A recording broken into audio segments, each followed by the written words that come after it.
ओम नमः शिवाय। गरुड़ पुराण के दूसरे अध्याय में आपका स्वागत है। मनुष्य की मृत्यु के उपरांत किए गए पुण्य और पापों से ही मनुष्य उसके स्वर्ग और नरक का रास्ता तय करते हैं। एक बार भगवान गरुड़ जी ने विष्णु जी से पूछा, यमपुरी का मार्ग बहुत ही दुखदायी है, इसके बारे में बताइए।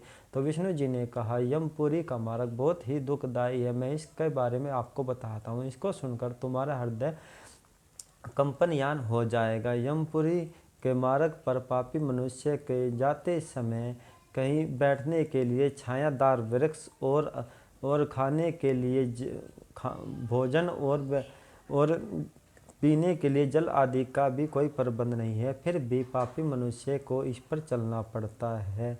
यमपुरी के मार्ग पर जाते समय सांप, बिच्छू, शेर और गिद्ध आदि तक मिलते हैं। उस मार्ग पर तेज तलवार, धारनुमा नुकीले पत्थर होते हैं। कहीं पर तो अग्नि की सी जलती रहती है, कहीं पर तेल की बारिश होती रहती है और उसे कोयलों पर और किलों तक पापी मनुष्य को चलाया जाता है। रास्ते में एक नदी होती है जो 100 योजन तक लंबी होती है। वह नदी मवाद और रक्त से भरी हुई होती है।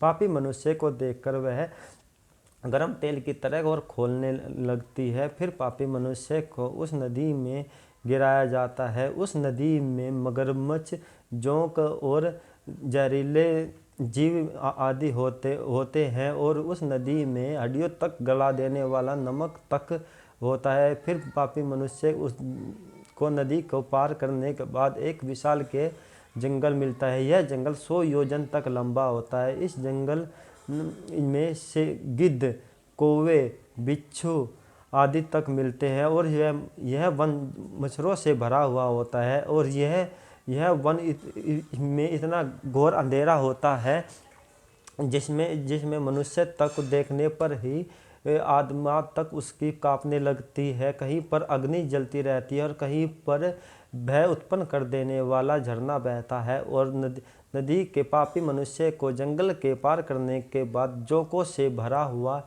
एक कीचड़ मिलता है। वह पापी मनुष्य पर किए गए अपने पापों से जोंक मनुष्य को खून तक पीते रहते हैं और वह मनुष्य भूख प्यास से व्याकुल होकर उसी नदी का रक्तनुमा जल पीता है जो कि राज से भरा हुआ होता है। पापी मनुष्य को यमपुरी में जाते हुए किए गए पापों से उसके एक कान से दूसरे कान तक में एक लोहे की छड़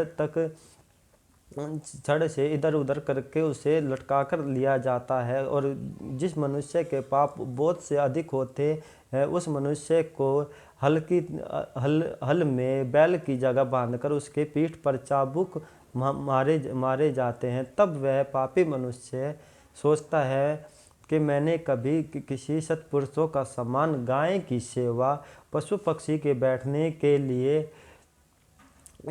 लिए पेड़ पौधे और मैंने किसी निर्धन तक की सेवा नहीं की और मैंने हमेशा अपने फायदे के लिए दूसरों को दुख पहुंचाया और उसी में अपना सुख समझा है।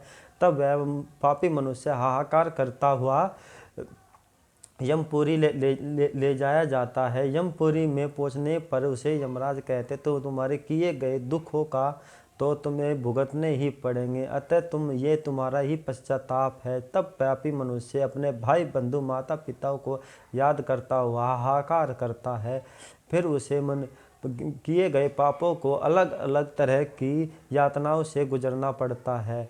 तब पापी मनुष्य सोचता है, मैंने अपने जीवन में कभी किसी का भला नहीं किया, अतः मुझे यह नरक की यातना तो सहन करनी ही पड़ेगी। अब तक आपने चैनल को सब्सक्राइब नहीं किया तो सब्सक्राइबर कर ले, लाइक शेयर और कमेंट करें और बने रहे हमारे गरुड़ पुराण के तीसरे अध्याय के साथ। ओम नमः शिवाय। अगर आपको वीडियो अच्छी लगे तो कृपया चैनल को सब्सक्राइबर कर दें।